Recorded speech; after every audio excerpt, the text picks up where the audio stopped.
les nations et les peuples d'Afrique se sont fait voler le XVIIe et le XVIIIe siècle sur le continent où l'histoire humaine a commencé et a connu ses premiers développements civilisationnels qui ont ensuite formaté le reste de la civilisation méditerranéenne.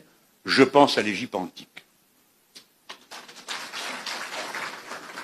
Vous vous êtes fait voler le XVIe, le XVIIe siècle et une partie du XVIIIe par l'esclavage. Puis le XXe par la colonisation. Je ne donne pas de leçons, je fais juste la remarque.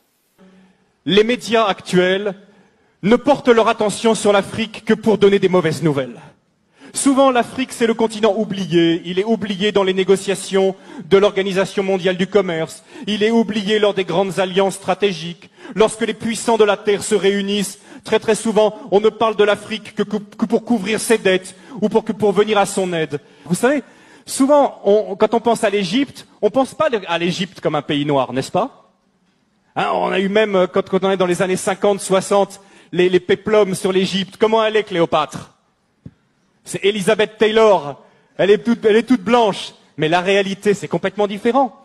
Toutes les recherches historiques ont montré qu'à l'époque de Moïse, ont montré qu'à l'époque biblique, l'Afrique était un pays noir. Et d'ailleurs, il suffit de regarder les hiéroglyphes aujourd'hui pour voir toutes ces femmes égyptiennes avec les cheveux tressés qui ressemblent à s'y méprendre aux Peuls du Sénégal. Des recherches ont montré que les Peuls du Sénégal, pour ceux qui les connaissent, sont parmi les descendants les plus directs des Égyptiens. Les travaux, entre autres, du professeur Cheranta Diop et d'autres ont montré que l'Égypte était un pays noir, que l'Éthiopie était un pays noir et que la Libye était un pays noir. On l'appelait la Cyrénaïque, avec la ville de Cyrène, ou la Tripolitaine. C'est un pays noir.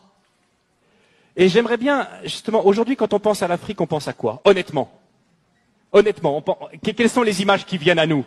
Nous qui sommes ici en Alsace. Je ne sais pas vous qui regardez Internet là. Mais on pense à des guerres, on pense à des catastrophes, on pense à des famines, on pense à des ennuis sociaux. Voilà les premières images qui nous viennent lorsqu'on pense à l'Afrique.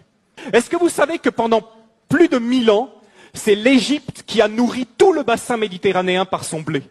L'Égypte possède un cadeau de Dieu extraordinaire qui s'appelle le Nil, qui est probablement le fleuve le plus extraordinaire du monde, un fleuve qui vient du lac Victoria au Kenya, qui passe et qui coule dans un delta. Ce sont qui donnent la possibilité de faire du jardinage de façon extraordinaire.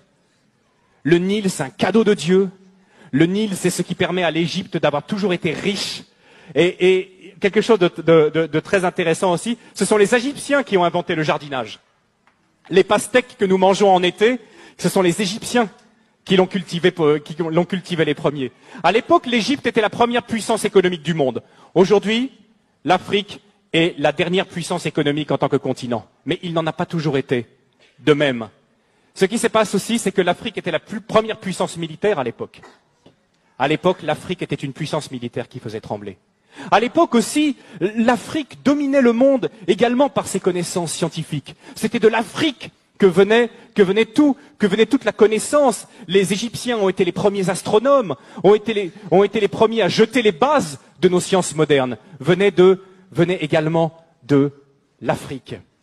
C'était aussi une époque où l'Afrique accueillait les réfugiés. Aujourd'hui, on pense que l'Afrique, c'est le pays qui envoie plutôt des réfugiés. Mais à l'époque, l'Afrique accueillait les réfugiés. La grande différence entre l'Afrique et nous, c'est que l'Afrique et les Africains sont concentrés et se focalisent sur les personnes, alors que nous nous focalisons sur les choses. Et le retour, souvent, quand je reviens du Sénégal et que je reviens en Europe, et ma femme a le même sentiment que moi, c'est le matérialisme qu'on retrouve ici, l'attachement passionné aux objets, aux choses. C'est quelque chose qui finit par nous blesser. Et je sais que c'est quelque chose pour tous les visiteurs africains et pour tous ceux qui sont ici qui les blessent. Parce qu'en Afrique, la première chose, la plus importante, c'est les personnes. Vous ne pouvez pas savoir à quel point je bénis Dieu que mes enfants soient élevés en Afrique.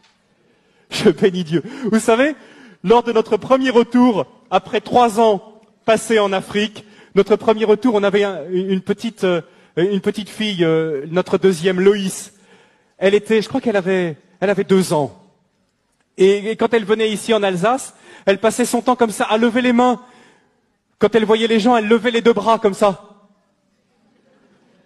Parce qu'elle savait qu'en Afrique, elle avait expérimenté que quand un enfant tend ses bras, qu'est-ce qui se passe? N'importe qui soit de la famille ou pas, va prendre l'enfant dans les bras, dire une parole gentille, le consoler. Et elle était là en Europe, elle tendait ses bras comme ça, mais c'est pas la même chose ici.